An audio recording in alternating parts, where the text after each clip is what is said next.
નમસ્કાર મિત્રો, આજના વિડીયોમાં આપણે જાણીશું મહાકાલેશ્વર જ્યોતિર્લિંગની મૂર્તિ જીવંત કેમ માનવામાં આવે છે। તો ચાલો મિત્રો, આજે આપણે જોઈશું એવી અજાયબી દુનિયાની વાત કે જ્યાં સમય પણ થંભી જાય છે। હા, હું વાત કરી રહી છું ઉત્તમ ભારતીય સંસ્કૃતિના ગર્વની શ્રી મહાકાલેશ્વર જ્યોતિર્લિંગની।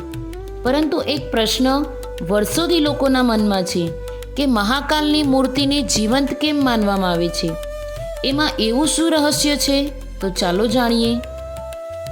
મહાકાલેશ્વર જ્યોતિર્લિંગનો સૌથી પહેલાં તો પરિચય જાણીએ।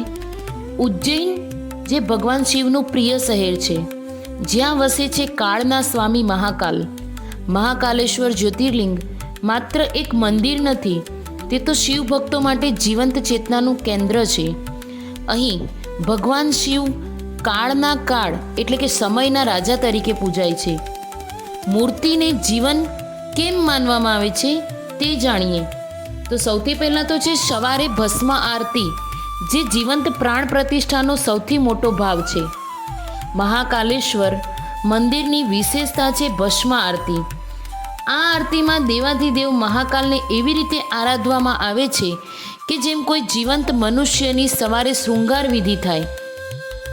અહીં ભગવાનને ઉઠાડવામાં આવે છે, સ્નાન કરાવાય છે, ભસ્મ લગાવાય છે અને પછી શૃંગાર કરવામાં આવે છે। આવું સન્માન માત્ર જીવંત શક્તિને જ આપવામાં આવે છે। બીજું છે દિનચર્યાનું પાલન, એટલે કે માનવો જેવી સેવા કરવામાં આવે છે। મહાકાલની સેવા દિવસની 24 કલાક ચાલે છે। અહીં રાત્રે મહાકાલને પારણામાં સુવડાવવામાં આવે છે અને સવારે ફરી મંગલ આરતીથી જગાડવામાં આવે છે। આદર્શ દિનચર્યા હોવાથી માનવામાં આવે છે કે મહાકાલ આજે પણ આસ્થાનો સાક્ષાત પ્રત્યુત્તર આપે છે। ત્રીજું છે મંદિરનું દૈવી વાસ્તુ, એટલે કે શ્વાસ લેતી શક્તિનું સ્થાન। મંદિરનો આકાર, ગર્ભગૃહની રચના અને લિંગનું જમીનના સ્તર કરતાં નીચું સ્થાન, આ સમગ્ર વાસ્તુ એવી રીતે બનાવવામાં આવ્યું છે કે અહીંની ઉર્જા સ્થિર નથી, પણ પ્રાણશક્તિની જેમ સતત સક્રિય અનુભવાય છે। અને ભક્તો કહે છે કે ગર્ભગૃહમાં ઘૂસતાની સાથે જ મહાકાલની અપાર ઉર્જાનો અનુભવ થાય છે। ચોથું છે ઇતિહાસ અને પુરાણોમાં વર્ણન। શિવ પુરાણમાં સ્પષ્ટ લખેલું છે કે ઉજ્જૈનમાં વસતા મહાકાલ સ્વયંભૂ છે અને સદા જાગૃત। એનો અર્થ એ છે કે શિવજી અહીં પોતે પ્રગટ થઈને સ્થાન લીધું છે। એમને જીવંત શક્તિ તરીકે જ માનવામાં આવે છે।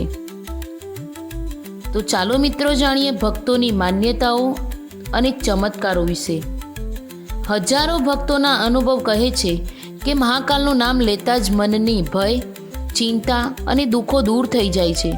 કેટલાકે અનુભવ્યું છે કે મહાકાલ કાનથી સાંભળે તેવી ચેતના અનુભવે છે અને એ જ ભાવના મૂર્તિને જીવંત ગણવાનો સૌથી મોટો આધાર છે। તો મિત્રો, જ્યારે ભક્તિ અને વિશ્વાસનું મિલન થાય ત્યારે પથ્થરની મૂર્તિ પણ ચેતન શક્તિ બની જાય છે।